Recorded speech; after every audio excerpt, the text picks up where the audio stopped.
Shalom young victorious people, welcome to Next Generation Online Service.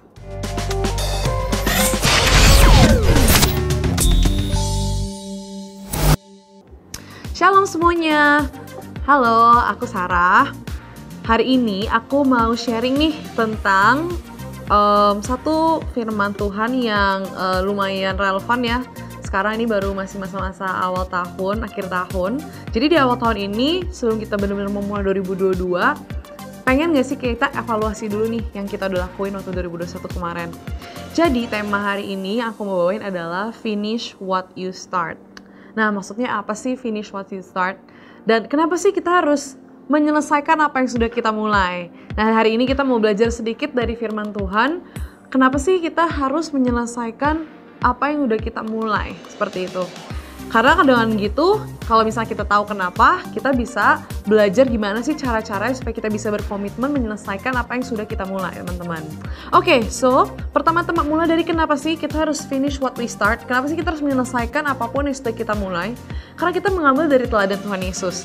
Seperti yang kita tahu, Tuhan Yesus lahir ke dunia, Ia mati, dibangkit, dan naik ke surga.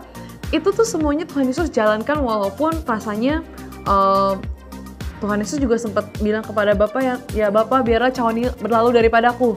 Jadi maksudnya tuh Tuhan Yesus sendiri pun tahu itu berat, tapi Tuhan Yesus tetap menyelesaikannya. Nah, dari situlah teladan Tuhan Yesus yang mau kita ambil dengan bagaimana kita bisa menyelesaikan apa sih yang setelah kita mulai. Oke, so pertama-tama dari teladan Tuhan Yesus kita tahu kita harus ikut menyelesaikan walaupun mungkin sulit, walaupun ada tantangan, walaupun ada rintangan dalam apa pekerjaan kita saat ini, tapi kita harus berkomitmen sama-sama menyelesaikannya. Nah, jadi sama-sama mikir lagi ya, di 2021 nih, apa sih yang udah kita mulai? Apaan sih yang udah kita kerjain tapi mungkin nggak selesai? Atau mungkin sekarang 2022 jadi mau mulai sesuatu yang baru, supaya kita tahu memiliki plan yang pasti dan bisa menyelesaikannya dengan baik. Oke, so let's begin.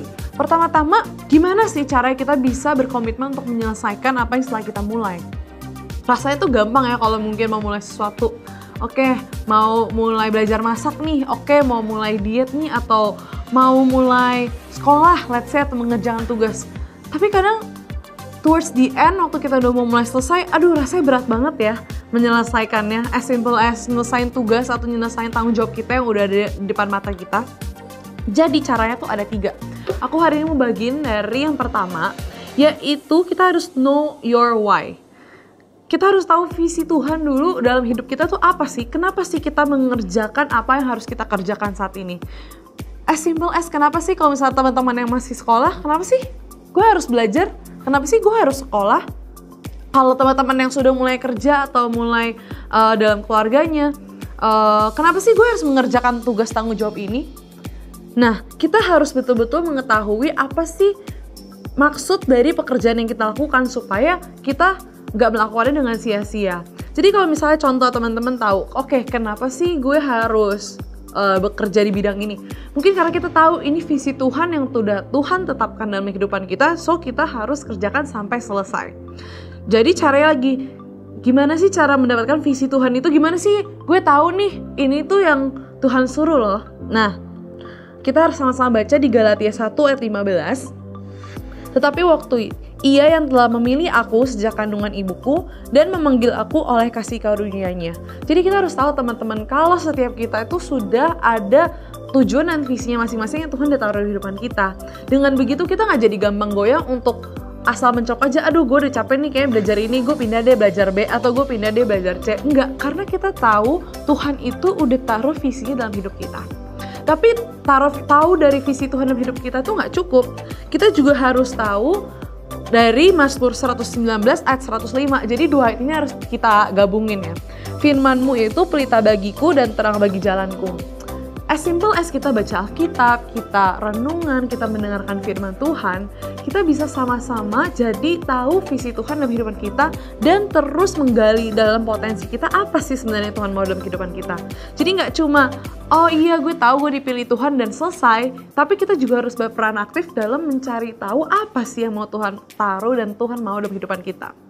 So, yang pertama yaitu harus tahu visi Tuhan dalam kehidupan kita apa sih, know your why. Kenapa sih kita ngelakuin ini? Kenapa sih kita harusnya di industri A bukan di yang lain? Jadi dengan begitu kita punya komitmen yang lebih dalam mengerjakan apa yang kita sedang kerjakan dan bisa menyelesaikannya dengan baik. Oke, so itu poin pertamanya. Poin keduanya yaitu change the mindset. Setelah tahu nih, oke, ini nih yang Tuhan taruh di dalam kehidupan yang harus saya kerjakan. Ini loh jalurnya, ini loh kompetisinya yang harus kita jalanin. Kita harus change the mindset, teman-teman. Di dalam melakukan suatu pekerjaan atau di tengah proses, itu pasti banyak ya tantangan-rintangan. Mungkin juga teman-teman udah rasain yang membuat rasanya pengen pindah atau ganti haluan. Tapi kita harus coba melihat dari perspektif yang berbeda. Mungkin ini nggak explicitly ditulis di Alkitab ya, kayak kamu harus melihat ini dari sudut pandang yang baik atau positive thinking. Tapi kita bisa belajar dari banyak tokoh-tokoh Alkitab. Kita bisa ambil contoh dari Yusuf. Misal Yusuf, kan kita tahu ceritanya ia dijual oleh kakak-kakaknya, dimasukin ke sumur, lalu sempat dituduh juga oleh istri Potifar. Tapi kenapa Yusuf bisa rise above the problems? Kenapa Yusuf tuh bisa sampai akhirnya menjadi orang kedua di Mesir?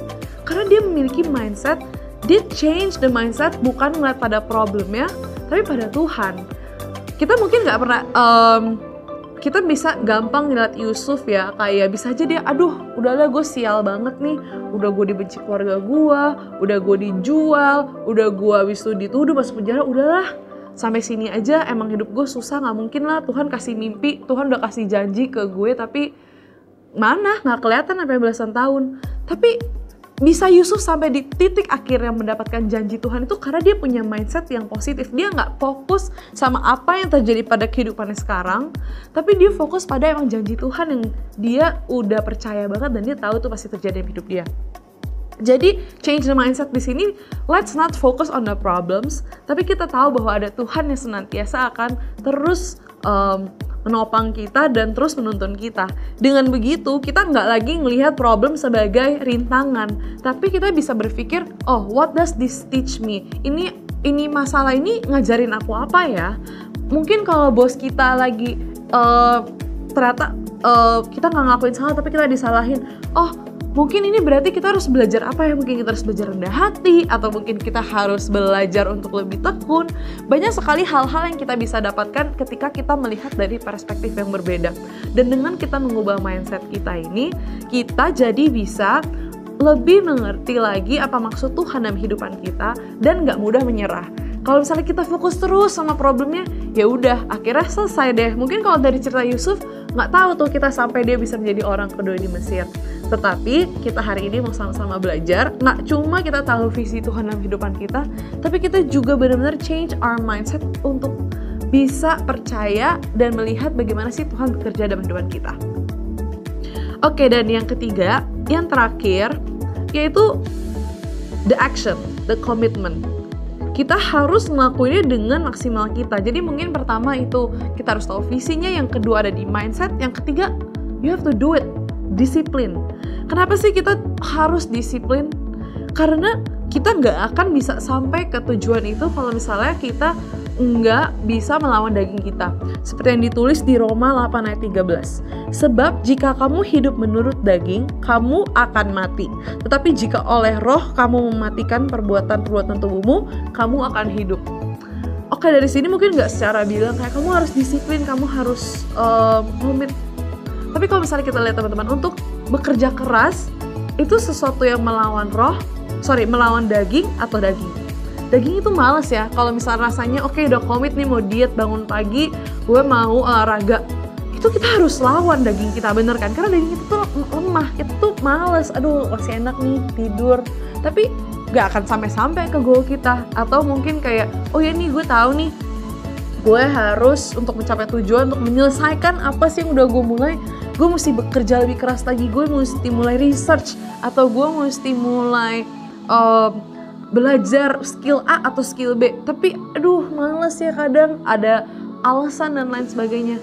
Nah, jelas-jelas Alkitab di sini terus kita harus lawan kedagingan kita, karena memang itu nggak mudah teman-teman. Tapi kita tahu kalau misalnya kita hidup menurut daging, jelas kita dibilang kamu akan mati. Mungkin mati nggak eksplisit mati gitu ya, tapi semangat kita, visi kita yang Tuhan udah taruh di kehidupan kita, lama-lama mati gitu. Semangat kita bisa lama mati karena kita udah terlalu keenakan ngikutin daging, dan akhirnya kayak ya udahlah, mungkin balik lagi. Ya ini kalian Tuhan emang mau tak segini doang kali, maksudnya udahlah, nggak mungkin gue bisa sampai pada janji yang udah Tuhan kasih ke kita. Nah, jadi kita juga di sini belajar gak cuma kayak pegang janji Tuhan doang, tapi ada bagian yang emang harus kita kerjakan, teman-teman. Ada hal-hal yang juga kita harus ubah dalam diri kita. Jadi dari firman hari ini, sharing hari ini, aku pengen kita sama-sama refleksi dan evaluasi ya. Ini kan masih awal tahun, mungkin masih mulai nulis resolusi 2022 gue mau ngapain ya. Tapi coba kita take a step back and pikir 2021 gue tuh bener-bener udah nyelesain belum sih apa yang udah harusnya gue selesaikan, atau goals-goals yang udah ditulis di tahun lalu tuh gue beneran selesain gak sih, atau di tengah jalan ternyata udah pindah lagi. Karena percuma aja kita mau tulis resolusi 2022 sepanjang apapun kalau kitanya sendiri itu gak bisa menyelesaikan apa yang kita mulai. Nah, semoga hari ini teman-teman kita bisa sama-sama belajar buat finish what you start. As simple as bertanggung jawab atas apa tanggung jawab yang udah dikasih ke kita deh, atau mungkin di rumah ada orang tua minta tolong kita menyelesaikan, kita nggak tunda-tunda. Itu hal-hal kecil yang akan membawa kita di dalam kehidupan, di dalam industri kita, dalam bekerja, dalam sekolah, dan itu kan terus terbawa, dan itu akan yang menentukan kita ini akan end up di mana sih. Jadi teman-teman, hari ini kita sama-sama tahu, pertama kita harus tahu apa sih visi Tuhan dalam kehidupan kita. Kita harus tahu kenapa kita melakukan hal-hal ini yang sekarang kita lakukan. Kedua, kita harus change our mindset supaya kita bisa bertahan. Dan yang ketiga, disiplin. As simple as disiplin, kata-katanya gampang tapi it's not that easy, you know. Tapi kita harus sama-sama belajar untuk bisa berkomit dan disiplin atas apa yang udah kita mulai. Hopefully hari ini kita bisa sama-sama belajar to finish what we start. Aku juga belajar banyak banget dari firman ini, dan semoga kita bisa bertemu di lain kesempatan. And let's end with a prayer. Tuhan Yesus, terima kasih Tuhan untuk pada hari ini kami bisa sama-sama belajar to finish what we start. Kami belajar dari teladan-Mu, menyelesaikan apa yang sudah Bapak rencanakan, walaupun sulit, walaupun banyak tantangan dan rintangan, walaupun gak enak, tapi kami mau sama-sama belajar untuk seperti-Mu itu, untuk menyelesaikan apa yang telah Tuhan titipkan dalam kehidupan kami. Dan kami ingin sama-sama berdoa ya Tuhan untuk Indonesia Tuhan dalam masa pandemi, walaupun ada varian Omicron, kami percaya Tuhan bahwa kami akan selalu dalam perlindungan-Mu, dan biarlah 2022 ini bisa menjadi tahun kemenangan bagi kami, bisa menjadi tahun breakthrough bagi kami, dan kami bisa terus belajar dan semakin serupa dengan-Mu. Di dalam nama Tuhan Yesus kami telah berdoa dan mengucap syukur. Haleluya, amin. Okay, so thank you so much and see you on the next online service. God bless you.